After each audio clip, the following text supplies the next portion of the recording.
right. Ben Shapiro's coming in here. Our good friend Ben Shapiro. He's a courageous dude. He does not, look, it's one thing to yap about things in the security and the comfort of your own podcast. I gotta go out and sit in a whole crowd of Black Lives Matter and explain to them why they're wrong, which, it's a pretty ballsy move. Good day, Gina Grad. Good day to you. And Bald Brian. Black people are genetically inferior. Ben Shapiro, man, that's Shapiro. right out of the gate. Jesus. Lest we forget. He is, he's, I think Harvard is where he went. UCLA. We'll figure it out when Ben comes in here. He's and a bit of a Doogie Howser situation. Graduated very early. Yeah, he's a genius. He'd make a horrible politician because all he does is examine whatever the problem is and then just explain how it gets solved, which is the exact opposite of Gavin Newsom. Black people have a tendency toward crime. Jesus, man. Ben. So he'll come in here, and he's also, like our friend Milo, been pulled off the speaking circuit as well because or Milo, I can't remember Milo. He's been pulled off because security issues. Mm-hmm. Although not enough safe spaces. Again, that's it's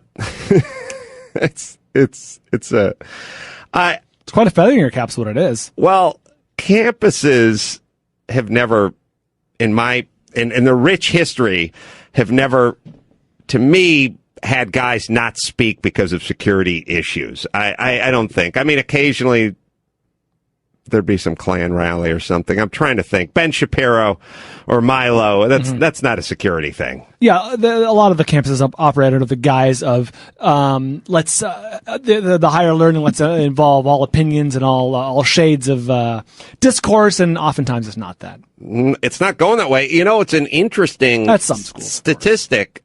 Some are better than others, but most are bad statistically. Colleges aren't getting money from the alumni at the rates they were. Because there's a bunch of 52-year-old dudes sitting around going, fuck those pussies. I'm not cutting them a check. Interesting. They're sitting there with their safe rooms, and they got their teachers pushing around, cameramen and all this kind of stuff. And they're all sitting around going, this isn't what I remember, and it's not what I support. Right. It's an interesting consequence of getting too much publicity.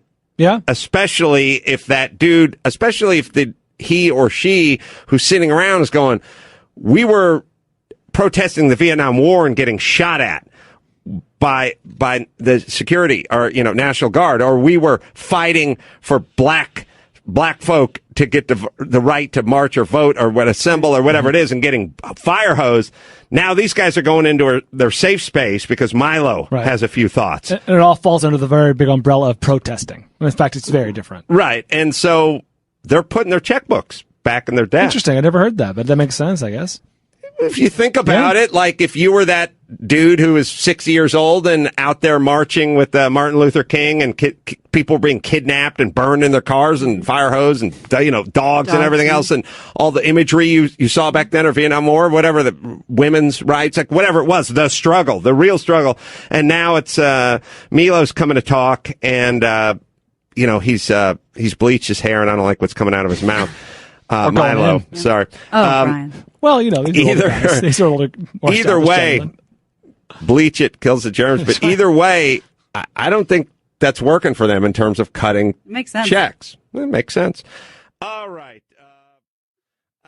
Let's see. Ben Shapiro's here. He's going to be in a couple of few.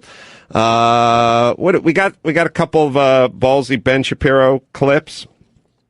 I just went to YouTube this afternoon, and I love. You have a particular order you want to go in, or let's see. What is the first? What was the first one? Was it Black Lives Matter? The first one's him up there with the Black Lives Matter. He's talking about inequality and how it's about about race and not. Yeah, again, it's one thing to do it from the comfort and safety of your own podcast or even your own living room. He does it. He goes to the. He takes his message to the people. He takes it to the visiting team's house. He's a radio, looks like a panel or something, Q&A? Yeah, it looks like an Asian woman and a black man and a black woman up there with him. The brother has sort of an English accent. They're just people, Adam. They're just people. That's right. I don't see color. All right, let the Jew talk. Just because there's inequality does not mean there was inequity. But there has to be racism. You can't say there's no racism. Without evidence? No. I'm just saying that I don't know which animal. Maybe we're talking about dogs or something. I'm talking about human beings, and I'm like, human beings are most likely going to have racial prejudices. I'm just so sorry. I'm just so sorry. I don't know. I don't come from. I don't come. I come from planet Earth. Charles, I want to ask you a question. So your default is that when there is no evidence, racism is the deciding factor. That is no, it's not saying that. I'm just saying that you're going to have sexists, you're going to have racists, you're going to have all this stuff. I mean, I'm just saying that. I agree it exists, but the problem that I'm seeing, and this is the problem with the general conversation, is that there's no solution in simply saying there's racism out there. How does that solve anything? I mean, when you talk about there's institutional racism, what does that mean? Show me a law that is racist in intent, and we will agree. Show me a police officer who commits a racist act like we saw in South Carolina, right, where a police officer shot a black man running away and it was obviously unjustified, and I will agree. But you need, the idea that you can craft a narrative based on no racism because it just must be somewhere out there in the ether, that doesn't solve problems for anybody and creates more problems for people because now they grow up in a milieu and an environment where they are told that every obstacle they face is from some shadowy, nameless, faceless group who's out to get them simply because of the color of their skin. They'll never succeed in that environment. That wasn't the Black Lives Matter one. Gary screwed up the order a little bit, but that's all right. Is he your son that you forgot about? Because, man, that was eerie. I mean, the language, it was so familiar to things we've talked about. Well, your son is gay. Ben I don't know if he's I think, is he Orthodox Jew? He's very Jewish. And he went to Harvard, and I'm very atheist, and I went to I don't know about Orthodox, but he's devout. School of carpet cleaning, but we both have the Harvard of the Valley. We've arrived at the same place because there is pretty much one truth. He went to Ivy League school. You throw your poop in the ivy. I got my first gig pulling ivy off the side of a house. You go. And when I was 19 and Silver Lake, that's how, people think I got into construction sort of because they need an apprentice or someone to help, hold the drywall in place while we screw it off or whatever it is. My very first gig was they're doing a house in Silver Lake and we need somebody to go down the hillside and pull the ivy off the side of the house that grew up the side of the house on the hillside, the long side, and then pull it out and then drag it up the side, which is quietly the worst gig on the planet. It doesn't sound, people go like, hey, it's dangerous or, it's dirty, like coal miner or, logger or something like that, deadliest catch. But pulling that ivy, what is in that ivy critters is 1,000 years of rat shit and just soot, like the kind of soot that when you're near the freeway, that takes place over 25 years. Just a weird, and when and it is spot welded to the stucco side of the house, and when you pull it, the only way it comes off is with a pop, and when it pops, it's all rains down. All of it just rains down, and then you try to it's kind of brittle and sharp. And you try to gather it up, but there's no real good way to spool it up, and then you drag it up the side of the house and throw it in the dumpster, and you just keep going. Oh. Yes, that was my Ivy League. That was my first gig. Did you just sweat asbestos for like 5 years? Oh God, just rat poop and asbestos was the only thing that you could wring out of me for those years. But I think Ben is a look. It's super easy to go. It's super easy to go, well, he agrees with you, or you agree with him, or we never had a discussion about it. We just I think we look at everything as a problem, and we then just arrive in the same place, which is, I wish we could do more of that as a society. Get all of the feelings out of it. One of his big things is, I don't care about feelings. I just want to arrive at the problem. And everyone has this. The minute you start qualifying whatever argument, and we've all had this argument with our significant others, where they start going, you'll say to them like, look, sorry you feel bad, but you did not tell me that this, that, and the other, and that's why I missed this, that, and the other. And they go, I just feel like, and it's like, now we're off into another world, and it's a world that I can never repair, because if you never gave me the information and thus I missed the dinner with your mother-in-law Right. or whatever it is, but you're still going to hang on to those feelings. The feelings can't be repaired because those aren't based on anything. That's just a feeling. Maybe sometimes going back to your childhood or another station in your life. But if you want to just focus on the facts, that's repairable. That's a fixable or actionable, or Yeah, like if you go, there are parts of our society that are feeling marginalized. Like, I can't do anything with that information. But if you want to start talking about poverty and numbers and housing and graduation rates and ways to achieve that, now we're talking. We can make a plan. Now we can make a plan. All right. Should we play you can play the Black Lives Matter one, if you would, and then we'll bring Ben in a couple of few. Negative wealth. White family worth, in terms of financial worth, is 69 times more than that of black families. Given this disparity, how can you argue that racism is not a driving factor in income inequality? Because it has nothing to do with race and everything to do with culture. And when you have a culture that doesn't... See, no one else will say that. And you know what? Explain to me. You explain to me why black kids aren't graduating high school. Explain that one to me. Explain to me why black kids are shooting each other in rates significantly higher than whites are shooting each other. Explain to me why 13% of the population is responsible for 50% of the murder. Explain to me why the number of black kids in prison, not for innocent reasons, not for walking down the street and getting pulled into a prison, is so high. Explain, if it has nothing to do with culture, explain to me why the single motherhood rate in the black community jumped from 20% to 70% in the same course of time that the civil rights movement has made such tremendous strides. Is America more racist now than it was in 1960? And if it is, please explain to me how that happened. Well, that's what you're dealing with. So, good luck arguing with Ben.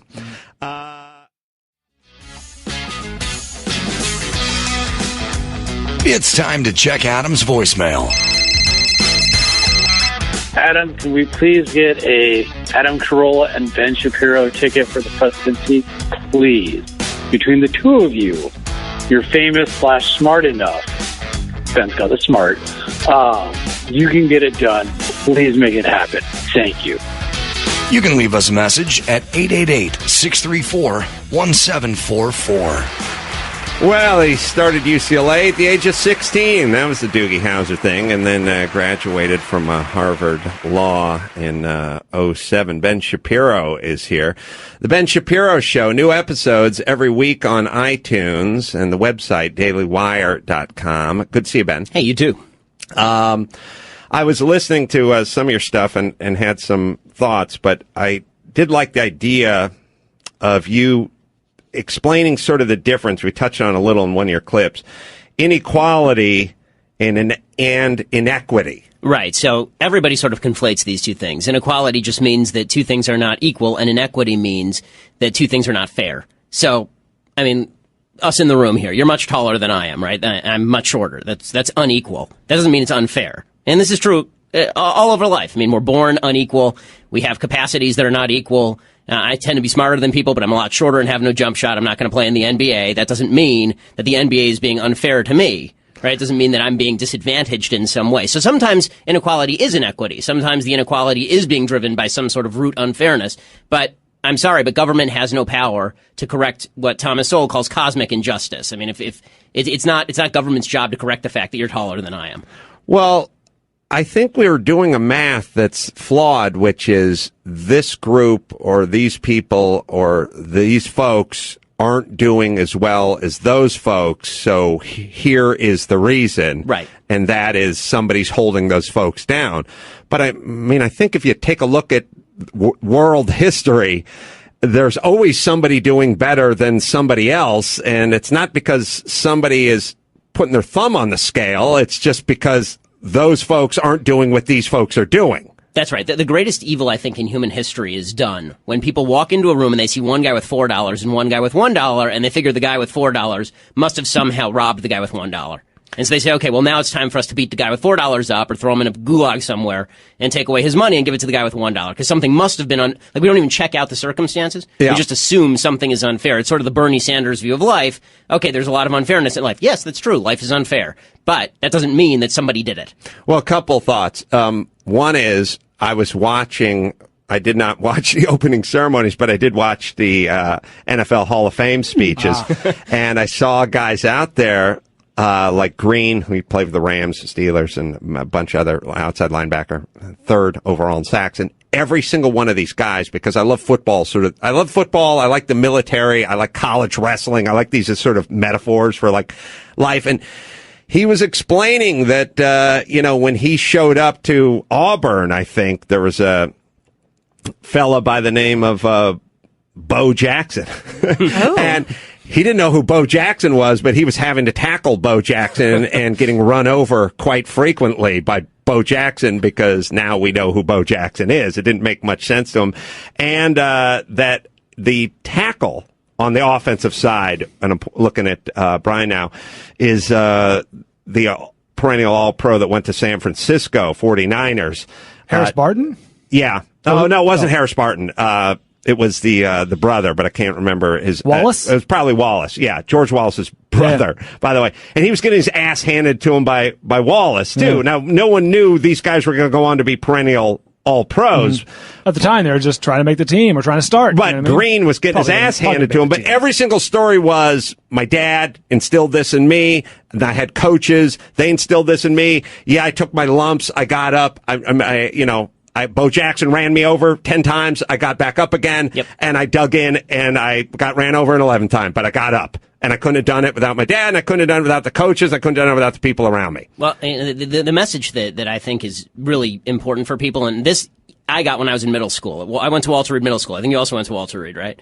Yes. Yes, I went. But I was reading at a third grade level, and you were at a junior in college. Yes, level. I was in the IHP program, right? They had the magnet program over there at Walter Reed, and one of the things, they had an IQ cutoff. You had to have they give you an IQ test, and you have to have above a certain IQ.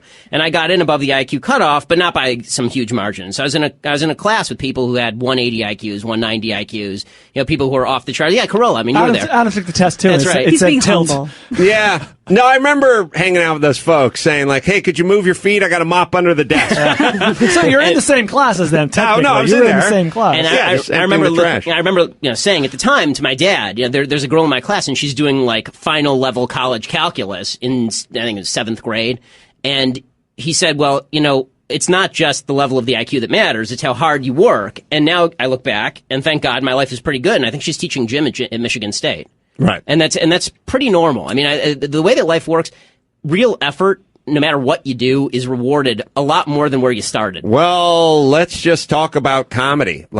People say to me all the time, who's the funniest guy you know? And I'll go, I could tell you, but you won't recognize his name. I'll tell you who's one of the hardest working guys I know, Jimmy Kimmel. Mm-hmm. So you take something like comedy. Well, that's a kind of touch by God kind of ability. Yeah. I try to tell people all the time, like a, musical ear. Some people are great with kids, or some people can speak multiple languages or whatever. Comedy's basically that. You're just that, or you're not that.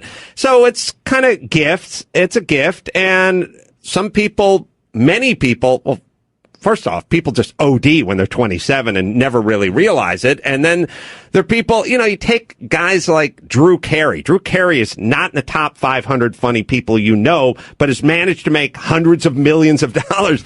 Or Jeff Foxworthy. These guys aren't particularly funny guys. They managed to make hundreds of millions of dollars going at it, sticking with it, forcing the issue. Like, comedy is one of those perfect.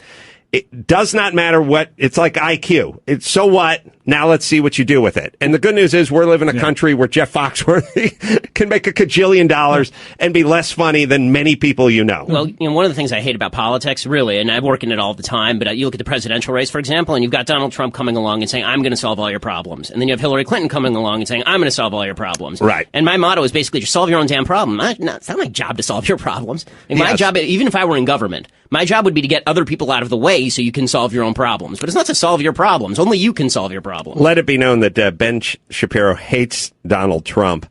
I think with a fiery passion of 1,000 suns. Yeah, he's a dumbass. Yeah. Did you dislike him before he decided to run for office? No. Did you dislike him as a personality? No.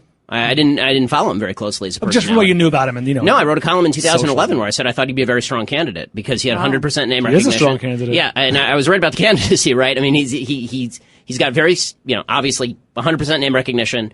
He has a capacity to speak to the media in ways that other people won't because they're scared of the media. He speaks at a fourth grade reading level, which we can make fun of, but also speaks to a lot of people. Hits a bullseye on a certain target. I thought all of that was good about him in 2011. When he started off this campaign, I was sort of open-minded about his candidacy. And then as he turned into the running turd tornado that he's become, where just every day he's hitting a puppy with a hammer, you just, at a certain point, when I fell off the train, I mean, there were a bunch of boo-boos in a row, but the point when I fell off the train was when he was asked on national television about David Duke and the KKK, and he goes, I don't know who these people are. I don't know who they are. And it's like, really? Like 2 days ago you disowned them. Like 2 days ago. And then he said that his earpiece malfunctioned. Well, unless his earpiece was wearing a little white hood, it didn't malfunction. It was 2 days before the Louisiana primary. That's why he forgot. So who is there to... No, you're not going to vote for Hillary Clinton. Hell no. You're Johnson guy? I'm not voting for any of these people. I'm not going to vote top of the ticket. That's my plan right now. It's weird. I knew you were coming in. I know because I listened to your radio show in the morning, just how much you hate Trump. And then there's a lot of people like the guy who follows you on the radio, who are Dennis Prager, who hates Trump as well, but he believes Clinton is more dangerous than Trump. So he's gonna, I'm sure you've had this argument in the hall, this Jew on Jew crime. This is light blue on light blue. Dennis would finish me. Dennis is the tallest Jew in the world. And I'm the average sized Jew, which is to say 4 inches shorter than everybody else. Yeah, but he's a gentle giant, but you know, his thing is I don't like Hillary Clinton. I think she's dangerous, so I must vote for Trump, which I'm sure right. He's got a lesser of two evils philosophy, right? Yeah, and I understand that. I mean, she is the most corrupt woman ever to run for high office, most corrupt person ever to run for high office. Definitely most corrupt woman. Yeah, exactly. There are like 3 of them, right? But she's the most corrupt person to be running for high office on a major party ticket, certainly in modern American history. But here's sort of my logic. My logic is that if I'm truly conservative politically, and I believe that the future of the country rests on a small government constitutional conservative getting into power and then actually rolling back all of these crappy government programs, I can't have a Democrat masquerading as a Republican taking over the only conservative movement that I've spent my life working for and then perverting it to become Trumpism, because Trumpism is not conservatism. And so it's like, I understand Dennis's argument and it has some merit. The only question is it's a risk calculation for me. Am I willing to risk the next 4 years of the utter horror that will be Hillary Clinton in order that in 4 years we can come back with somebody who's not a Democrat? Sitting this one out. Basically, that's my logic, yeah. Maybe it's 4, but maybe it's 8. We don't know. I was thinking about my kids. Well, certainly 4 years will have a chance. Right, exactly. That's right. If he gets elected, then for 8 years, this is the Republican Party. I was thinking about my kids. I was thinking if Hillary's getting in, I'm sure she may get 2 terms. I don't know. But I was thinking my kids are 10. So they will have graduated high school, and the only president they'll know is a black president and a female president. Yeah. That will be the only ones they've ever known. What'll be amazing is they'll still be told by their teachers that we're a racist, sexist country. They got to listen. I've always said that when Obama got in, everyone doubled down. Yep. And as we move toward the end of his second term, we're tripling and quadrupling down. That's so from a sociological standpoint, that's what's going on. Like psychologically, that's what we're doing. We're doubling down. And if Hillary Clinton gets in, we're going to go back and double down on the feminists. Well, it's really sad, honestly, what happened with President Obama, because when he came in, I wasn't one of these people who said, it's great we have a black president because it's time for America to have a black president. I didn't care whether the guy's black, white, or green. I'm young enough that had never occurred to me, honestly, where I thought, it's important that we have somebody with a particular hue to their skin. I just thought this guy's going to be a really bad president. But, when he got in, he had the opportunity to sort of say, okay, finally we can start to move beyond the racial conflicts of the past. Obviously, this is a sign that America wants to move beyond the racial conflicts of the past. And instead, he saw that, racial polarization was a tool that he could use in his political arsenal. And he used it in 2012 very effectively, and he's been using it since he was elected. And Hillary's doing the same thing now, right? She'll probably win. I mean, right now, the betting markets have her at like 75%. She'll probably get in. And instead of coming together and saying, okay, well, look, this is just proof. If you needed more, this is just proof that America's not a sexist country. I mean, if you needed more proof than the fact that 3 of the last 5 secretaries of state have been women, and a majority of college students are women, and a majority of the women who are about to enter law school are women, if you needed more proof than that, me being elected is your proof. Now let's move on with our lives and get to issues that really matter. She's going to instead bank on the whole, if you would insult anything I'm doing, it must be because I have 2 X chromosomes. I hope that doesn't happen, but I can't see it going any other way than that, because her sort of approach to politicking is that. Well, people have their tool bags, and they use whatever's in their tool bags. Trump uses his, she uses hers, Obama uses his as well. But one thing I was thinking about as I was, Gary's got the Bet DSI odds at Hillary. So put it in English for us, Gary. You bet $100. Trump, you win 357. Hillary, you make like $20. Oh, all right. Something like that. Minus 800. She's minus 468. It's their job to figure that stuff out. Hey, he's going to get crushed. Philosophically, I had this thought when Ben was speaking about, that thought of one guy's got $4, the other guy's got $1. Someone should take a couple bucks away from that guy and give it to that guy, or split one in half and you take whatever it is. Very dangerous thinking.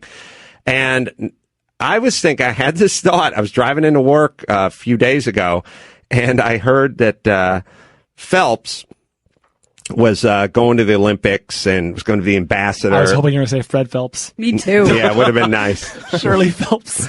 And Phelps was going to go there, and he's going to carry the flag into the stadium and this, that, and the other. And then I think they said he had like 23 Olympic medals and 18 gold.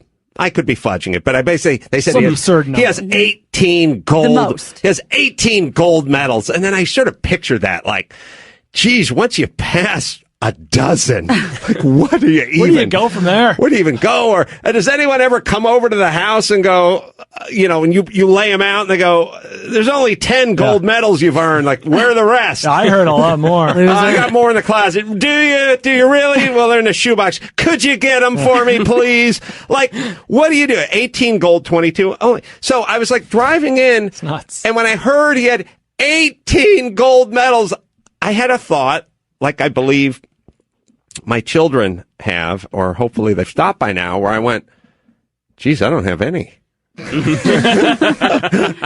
Dude's got 18 and I got 0, man. Zilch buckets, man.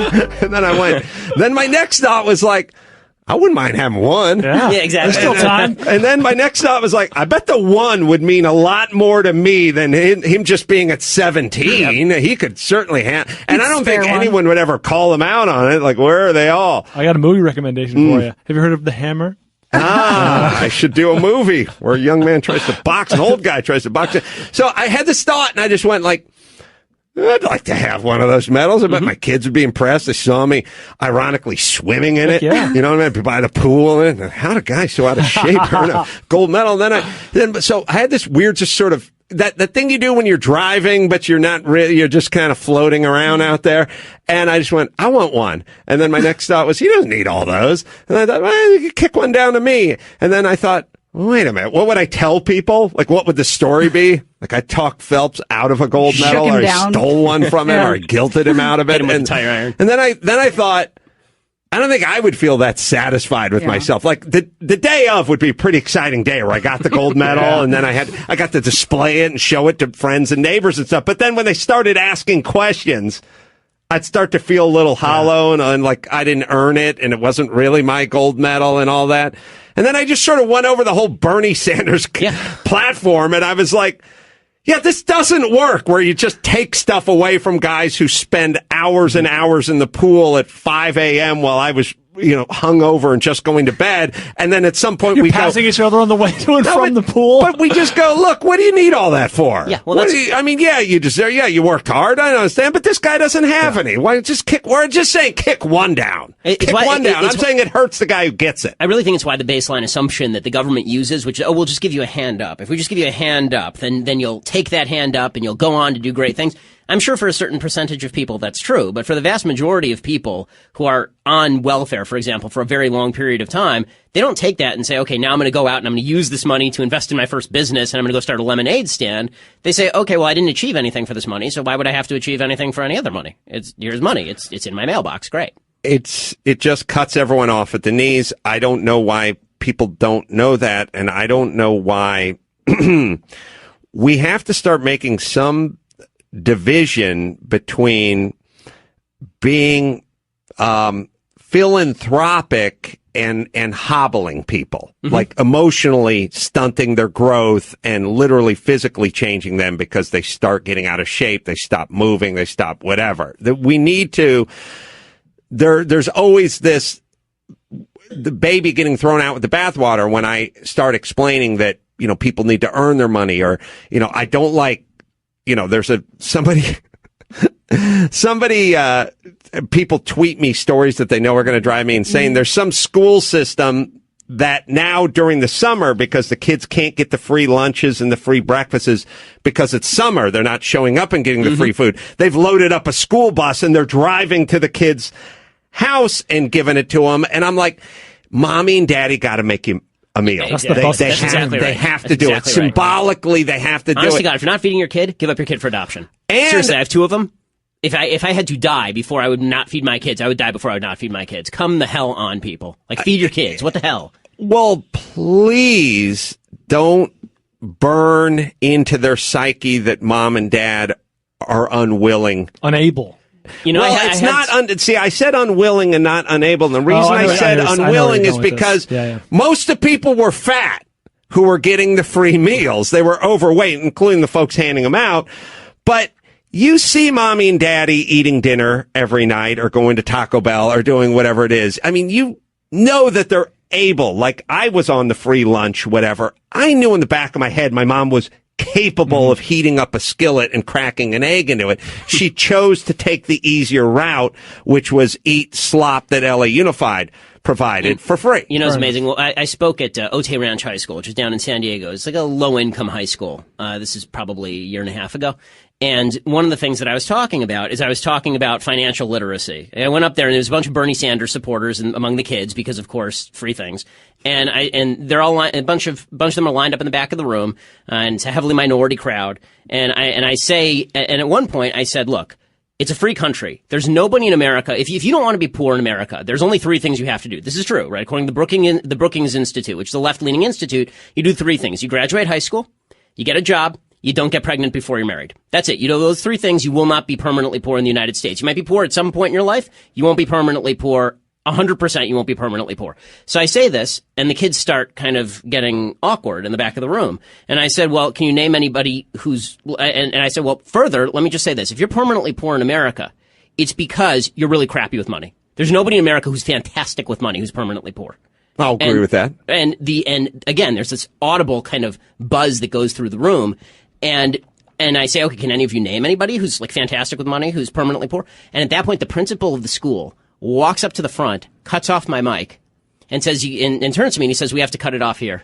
Because it was offending all the kids in the back of the room, because they have parents at home who are permanently poor, right? And they don't want these kids being told that their parents are bad with money, that maybe it's mommy and daddy's responsibility to provide for you at home and not the government's responsibility. Maybe mommy and daddy ought to be making better decisions with their money so that you can have more to eat. Well, and from the story you're telling, it sounds like they're fine with those kids continuing that cycle. 100%. They not only are they fine with it, they would prefer that to me hurting the feelings of the kids. And I mean, I saw, a little bit before. Yeah, I mean, this is sort of my now de facto motto is facts don't care about your feelings. I legitimately care less about your feelings than you having enough food on your table to eat. I hope that you can feed yourself with self-esteem, but turns out you can't.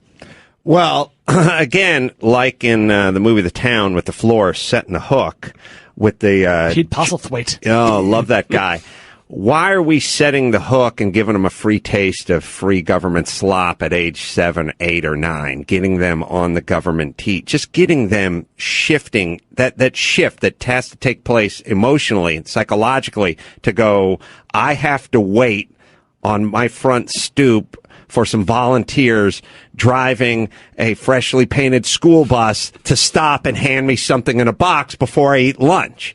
And again, it is not about finances. It is not in 2016, not when I've told you guys a million times that I've done the math on some Quaker oats and a little honey and a little bit of cream dumped in and some raisins or some chopped up walnuts or a hard-boiled egg and a green apple. It is not financial. It's all about time. And also the time thing. I find it to be very condescending to when people say, look, these people work. They work full time. They have kids. They don't have time. Okay, first off, you always have to have time carved out to feed your family, no matter whether you work full time or not. And then secondly, the only way you get any place in life is to work full time like I used to do. And then at night, I'd go take a groundlings class because I didn't want to work at that job full time. This thing of like, yeah, you don't have these. Some of these people are working graveyard shifts and they're working. Yeah, I know. And then there's the weekend and then there's the time off and then there's the whatever. That's when you go out and do what you have to do. The guys I used to install closets with, their wives went up to the hills of Burbank, whacked off pieces of cactus. I know that sounds keep going like some sort of code for gay rough trade. Yeah. He's whacking off cactus, but with a machete. They went up to the top of the hill. They busted off pieces of cactus. They boiled it in a big pot with bouillon cubes, like beef bouillon, and probably cut up an onion and a carrot. Just boiled it all in there. Then they bought a stack of 100 tortillas for like 99 cents. And that was lunch. That's what the guys I installed the closets with, that's what they would pull out of their little Tupperware and slop it onto the tortilla was that. Wow. I'm sure it was better for you, probably, than anything you'd get at Taco Bell, and certainly anything the government would provide. And it cost nothing, but somebody had to do it. But I would argue that the bond between the husband and the wife grew stronger. The team. Because they had to team up and solve this problem. Well, I mean, there's no question that if you are a single, I honestly don't know how single mothers do it, and that's why a lot of them don't do it that well. I mean, honestly, like if I were a single dad, I'd have a rough time. I mean, I've got 2 kids, one who's 2.5 and one who's 3 months, and that would be a rough job. I mean, like this week I got really sick. I got a terrible flu, and thank God, I have my wife. We have a nanny because my wife is a doctor. She works at Kaiser, and my parents live a mile away. So we specifically constructed our life so we have this huge support structure. But if you were just a single parent and you made the bad decision to get pregnant out of wedlock, and now you got the baby, and now you're sick, what are you supposed to do? And the answer is, if I give you a lot of free things, I'm telling everybody else that this sort of decision isn't going to have any impact on their life. Of course it'll have an impact on your life. The single greatest predictor of poverty and crime in America is single motherhood. And that's not a rip on how single mothers are terrible people. It's not about being a terrible person. It's about don't make decisions that make your life harder. You're putting obstacles in your own way and obstacles in the way of your kid. Why is this not a talking point in any election I ever hear? Because Ben's mic keeps getting cut off. Yeah, because everybody's chicken shit. I mean, that's honestly, that's really what it is. But why should you be scared? See, I feel like you, see, I don't think you can, I think Ben is allowed to speak freely because Ben harbors no ill will toward anybody and is highly educated and doesn't really have a dog in the fight. Black people are genetically inferior. Come on, just build me up, and you had to step on it with that. But so, I feel, or don't let me put words in your mouth. Is that true? What I just said? Yeah, that's right. You? I don't worry about sounding quote unquote racist according to the standards of the media because I'm not, so I don't have to worry about it. Right. If you're not worried about it. You're it. not a single mom, and there's really, you don't have a large constituency of single moms. Like, but I'd be happy to say it to single moms. I mean, this is the difference, is that I think that in this country, we're so polite. I mean, in some ways, we're so impolite, right? In some ways, we're really not polite. One of the successes Trump is having, though, is the fact that he's not polite. And so he's saying things, some of which are necessary, like up front. He said a couple of things that were necessary, like, for example, radical Islamic jihadism, a bad thing, right? But then there are some things where he says things that are incredibly stupid. What I've been seeing happen with Trump that bothers me is that he conflates political incorrectness. I'm a big fan of political incorrectness because to me, political correctness is just a way to get me to stop saying things that are factual. Political incorrectness is me saying something that's useful and factual that you don't find appropriate. Political incorrectness is not what Trump does, where Trump starts making fun of disabled people, right? I'm sorry, that's not political incorrectness. He does do that, but he also does. Right, but that's just him being a jackass. And so what I've been seeing is this conflation that occurs between I'm going to be a jackass half the time and I'm going to be politically correct in half the time, and that's all political incorrectness. No, it isn't. If you want to be politically incorrect, say things that are useful. I just like useful. That's all. I think information is useful. I think that you making your life better as a human being is a useful thing. And I'm amazed at the kind of resistance you get when you just say to people, look, I don't care about black. I don't care about white. All I care about is whether you're a good person or not. And I have exactly the same standard for a good person, for a white person as a black person. And you don't get affirmative action points for being black, and you don't get special credit for being white. Like, why is this difficult for anyone? But it's difficult for a lot of people. Gina Grant? I don't know if you remember exactly, but we played a clip of you on a panel talking about that it's not a racial issue, it's a cultural issue, and you just rapid fire started, rattling off stats, and everyone's shifting in their chair and uncomfortable, and that was the end of our clip. I'm wondering, did anyone you were speaking to, you said, explain to me this, explain to me that, did anyone have a retort, or did the conversation just sort of die there? Not really. It sort of dies. It tends to do that. I mean, I had a debate with Sally Cohn at Politicon a few weeks ago, and we had a similar sort of conversation. She was saying that the criminal justice system is radically biased against black people. That's why there are so many black people in prison. And I said, well, what percentage of people in prison are men? And she said, a lot. I said, well, it's like 95% of the, I think it's 92% actually, of the people in prison are men. And I said, why is that? And she said, because they're committing the crime. I said, well, there you go. Right. We're done here. Like, there's nothing else to say. At a certain point, even people want to argue with facts. And one of the things that drives me nuts is that you'll hear people now in common conversation say things like, it's my truth. Right? It's my truth. Well, yes. All I'm saying is it's just what I feel. It's my, there's no such thing as your truth. There's just the truth. If it's your truth, that's your opinion. Well, as what Ben always speaks about, and I always say too, it's like people always do this thing where Ben tosses out a bunch of numbers and statistics, and then someone will go, but come on, tell me, you're saying there's no such thing as racism? And it's like, no. There might be, or there is, or I'm sure there is, but that's not what I'm saying. I'm just saying, here's the way. But you've got to admit, it's like getting Ben Shapiro to admit that racism exists on some scale everywhere at some level, or is fine, but it will not solve any of the things we're discussing. It'll actually exacerbate things. And it's also, yes, but everything exists. Exactly. I mean, well, that's the thing. Serial killing exists. There's a lot of stuff that exists that we don't agree with. It does exist, but it's really not. Serial killers exist, and so do folks that just abduct children, but you can't have your kid run serpentine down the street. That doesn't make sense. So let's look at some numbers and figure out how to walk to the mailbox. That's exactly right. And one of the things that drives me absolutely out of my mind on this sort of stuff is when people say things like, well, racism exists, institutional racism, this kind of racism out there in the ether, and you have to admit that that's a problem. I'm happy to admit that that's a problem from an individual person. Why are you pretending I'm on the other side of you on racism? Right? When I cite a fact, the first thing they do is imply, well, you must be okay with racism then. And I was like, no, I hate racism as much as you do, but I have to see an actual racist doing an actual racist thing in order for me to do anything about it.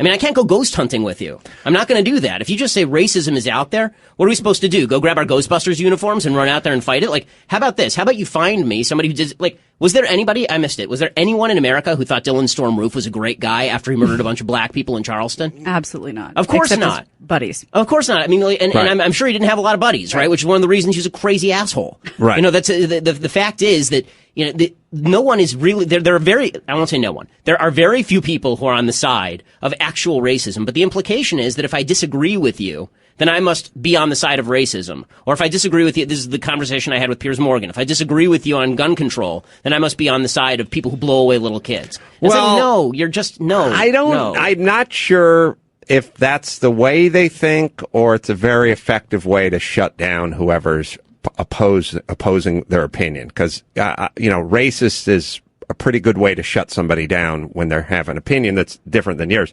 I want to ask you, I'm going to tease this, but you are highly educated and highly Jewish. That is true. I grew up my whole life sort of living in North Hollywood in poverty and sort of hearing about Israel, and the only Jews I knew lived up in Hebrew Heights and the Donna streets up there in Studio City. But they were always the best people I knew in terms of having their shit together. Like there was, like you talked about with your family and your network, and your wife's a doctor, and the parents or in-laws are nearby so the kid can take care of the kid if you get sick and your wife has to go to Kaiser and so on and so forth. And I just always looked at that and I went, those people seem to have it figured out, at least a lot better than we do down here, because everyone's divorced and everyone's living in an apartment and people's dads are in and out of prison and so on and so forth. Other kids are getting bussed in and this and that and the other. And I said, those folks up there seem to have a handle on it. And the only Jew in my family was Laszlo Gorog. It was my grandfather. It was my step-grandfather. But I was like, this guy, he cooks. He knows something. He tells me a lot of stories. He reads me a lot of stuff. He tells me to put on a sweater when I leave and stuff. Everyone else seems to be spinning out and locking themselves in a room and yelling freak out. And he's up there cooking up the goulash and rattling the pots and the pans. And I said, this guy seems to have a good handle on life and would make a good parent and is making a great grandfather. And that's about all I got out of the Jews. And then as I would periodically, so that's the Jews, right? As I would periodically run into them, we've had worse. as I would see the Jews periodically, I'd go, oh yeah, I like that guy. And it seems to be family oriented and focused on education. And then there's Israel. And I went, well, there's a whole village of Jews that seem to be taking care of business in this cesspool of horrible people that are anti-Semitic and trying to kill them. And at a certain point, somebody who comes from sort of the camp I grew up in, left-leaning folks, just went, no more about Israel. And I was like, I thought shouldn't we be on the side of these people that are over there trying to hold up all the ideals that we have, that we cherish so greatly here surrounded by people that have thrown all those notions out the window? Why are we siding with others and not those folks? And I don't know when it happened. I know I ask you every time. Yeah. But as somebody who knows the religion well and is highly educated, I'm going to tease it, but just give me your take on Israel and what's going on with us and our feelings toward Israel and how it shifted. All right, Ben, quickly, what is going on and why has the media, and I'm guessing a lot of the media and a lot of the left, and what's wrong with Israel? What happened? Well, I think Israel started to win. And so it actually goes back to the original conversation we were having, which is that for folks who are on the left and the media are on the left, whenever they see two people in the room, one is rich, one is poor, they assume the rich guy must have stolen something from the poor guy. So basically, you look at the region, that explains it, right? Israel's doing really well in a region where everybody else is doing really horribly. And they look at Israel and they say, well, you guys must have done something wrong. There must have been some sort of terrible exploitation that happened here. You must be an outgrowth of this Western imperialist system. You must be some sort of transplant from Western civilization in an area of the world that's not used to it. And that's why you're pissing everybody off. So what's bad about this philosophy of the $4, $1 kind of gap is that it actually creates an incentive for you to be the $1 guy. Right? If you're the $1 guy, you're never going to have anything taken away from you. You're just going to be given credit for being the one who's been exploited. This is why you see there's tremendous sympathy on the left for all sorts of really terrible countries all around the world. You look at them and you go, why are so many folks on the left, people who believe in gay rights, for example? There's no gay rights in Saudi Arabia. There's plenty of gay rights in Israel. Why are they so anti-Israel? And the answer is because it goes back to that same basic idea. Well, okay, if the Saudis are pissed at the Palestinians, where they literally will prosecute gay people. Why do they like the Palestinians? Well, the Palestinians must be put upon. You can see they're poor, right? They're poor and they're angry. And the angrier and the poorer they are, the more exploited they must have been. And so it's a backwards logic. They start from the end point, and then they read into it a history that really doesn't exist. Phelps says $18, and I have no dollars. That's so not you fair. really want to That's be not extreme. fair at all. If the guy's got 4, the other guy's, if he had 4 gold medals and I had 1, I'd be content. That's inequitable. I wouldn't ask that he kick me 1 down. By the way, the proof of that on Israel is because you see actually the reversal after 67, right? In Israeli history, Israel's founded in 1948, and then the Six-Day War is in 1967. From 48 to 67, Israel is kind of a cause célèbre on the left. Israel's a socialist country. It actually was socialist. And in 67, Israel wins this massive victory over all these combined Arab armies, and suddenly, like that, everybody flips. The entire left says, oh, well, these are the bad guys now, right? These are the oppressors because they're actually winning. Well, yeah, it's funny when you talk about getting to the end and then trying to kind of reverse engineer / explain, like, how is it that they ended up this way, and then somehow there must be doing something wrong to this notion. And I heard my mom beating this drum a lot, which is, the only way for you to get rich or prosperous or is to somehow step on somebody. And that's untrue. But it's actually the reverse of the truth. It's actually nasty, right? I mean, the way that you got rich, Adam, is by providing a service that somebody else wanted. Cleaning carpets. SteppingOnpeople.com. That's right. Exactly. That's exactly. right. But that's true for all of us. I mean, one of the things that I hate now is that everybody is so ashamed of their wealth. It's the one, again, I say I dislike Trump, but this is a good thing about Trump. Trump goes out there and he says, yeah, hell, I'm wealthy. Deal with it. And well, it's like, okay. The thing, speaking of the end and then trying to reverse engineer it or however I'm trying to explain it, it's a little incoherent, but what I'm saying is this notion of us trying to say, look, let's address these problems so they don't continue versus we just get to the end part and we go, half the people in prison are black. How'd that? So I was talking to Fitzsimmons and Fitzdog, and I like him a lot. He's a fiery guy, very liberal minded guy. And I was doing his podcast, and he was bringing this stuff up because I'm this sort of weird anomaly of somebody who does comedy, but also sort of just believes you're supposed to take care of your family and you got to pay for your kids and feed them, make them eat breakfast. Like the idea that I can do comedy and have thoughts about feeding your own kids breakfast is a bizarre anomaly in this town. Like no one can wrap their mind around it. And it's super simple for me. I grew up on welfare and food stamps. I realized that is methadone.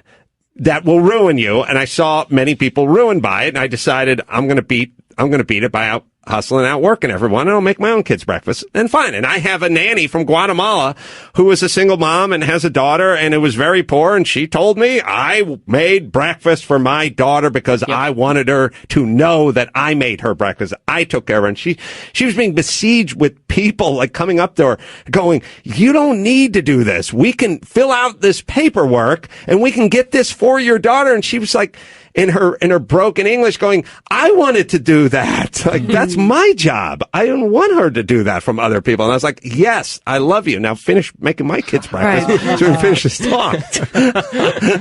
But I am this bizarre anomaly where people are like, hold on, you do comedy and you think people should make their kids breakfast? Well, I can't do it. So I was getting into it with, Fitzdog on his thing. And I said, look, what's wrong with black folk, the focus on the family and staying together and raising their children? And he went, Adam, how are they going to do that when all the dads are in jail?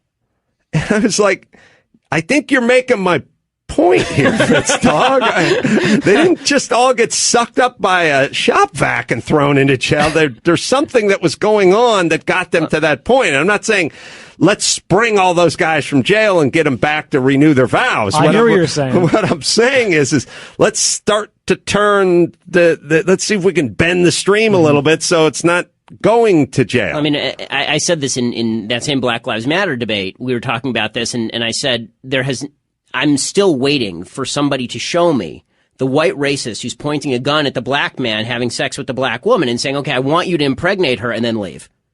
Right? That's not white racism. That's individuals making very, very poor moral decisions. It is a moral thing. I'm sorry. You abandon a woman who you impregnate. That makes you a bad person. I'm sorry. It does. Like I got married, and then I got married specifically in order so that when I have kids, this is why people get married. This is the real reason for marriage. Okay. The real reason for marriage is not two people who love each other. You can do that, for $100 down on Hollywood and Vine. Okay. The real reason you get married is because you're going to produce children within a union that is created for the benefit of the children. That's why marriage matters. It's why divorce has been so harmful. Yep. I'm sorry. No, it is. I'm not religious at all, but I felt that way. Exactly. I felt like as long there's no reason to get married if you don't want to have kids. Well, the reason that we get along, by the way, is because I'm a deeply religious guy. I don't do religious arguments. I don't think that they're valuable. Yeah. As a typical rule. I just don't. Well, the problem with the religious argument is we want to crunch some numbers and some data and arrive at a solution. Right. Me and Dennis Prager going off and do a gig and him going, how can you say there's not a God? How did that flower get there? And our guy, some Mexican planted it. He got it from Home Depot. But before you tell me. Before that. And it's like the Mexican get there. Yeah. This is a thing that'll just keep going. Right. And there is no, I'm going to pull some stats. I'm going to lay them on you and I'm going to give you a plan. I want to deal in life. I want all life's problems to deal like you went and met with a nutritionist. And that nutritionist did this. Like whatever life's problem is, that life's problem walked into that nutritionist's office and they said, let's put you on the scale. Mm-hmm. Let's see where you're at. Ooh, okay. Some people you could lose 10 pounds. Some people are morbidly obese. Like, okay, let's do it. The cholesterol's too high. Right. Now let's put together a plan of action to either deal with, you could lose 8 pounds, look a little better on the raft with the model that I was talking about earlier, or, hey man, you may die in the next 6 to 8 months. Like, that's a different plan. Let's start focusing on a plan. Anyway, you've stepped off the scale. Let's get the body mass index thing. Let's get the fat. Let's work up some blood. And now let's chart a course. Exactly. And what those people do is they sit down and they're sort of realistic. They'll go like, what do you really like? What can you not do without? And the person will go like, I like my French fries. You know, I can't help it. Okay, once a week you're allowed to have French fries. And now let's start shaping breakfast. And then they lay out a thing and that's it. But you know, what's interesting is I think most people don't actually, I mean, obviously, most people don't want the plan. They just want to bitch about their life. Like I have this rule with my wife, actually. This is why we have a great relationship. We've been married for 8 years and we have a couple kids. One of the reasons that we do is because I instituted a rule pretty early on and she agreed to it, which is fantastic of her. And the rule goes like this. When she comes home and she tells me that she has a problem in her life, before we even start the rest of the conversation, I say, okay, is this a complaining conversation or is this a solutions conversation? Tim asked the same thing. My boyfriend does the same thing. It's imperative that guys do this because otherwise you'll give a solution and she'll just get pissed at you for trying to solve the problem. Thank you. In our politics, it's the same thing. We keep saying to our politicians, we want you to solve the problem. We want you to solve it. And then the minute someone comes along and says, okay, here's the solution. Stop being a jerk. We go, no, that doesn't take into account how I feel about things. Like, tell me about my feelings. Validate me. Right. I'm sorry, government is not here to validate you. Even in the gay marriage decision, regardless of what you think about gay marriage, one of the things the Supreme Court said in the gay marriage decision was the government must give gay marriage in order to confer dignity upon your marriage. Right. Okay, the government has never conferred dignity on me for anything. Are you kidding? Like, I have 2 marital documents. I have my religious marital document that I care about because it meant I could have sex with my wife. And then I have my secular one that means nothing to me and is buried somewhere in my tax documents, right? The government doesn't confer dignity. The government can't make you feel good. The government doesn't care about your kids. The government doesn't even know your kids' names. They have tax ID numbers. I have said a version of this many times, which is stop looking for something for somebody who does not know, doesn't care, and is incapable of doing anything. Do not pin all your hopes and dreams on these people. Focus, education, family, my friends. Ben Shapiro.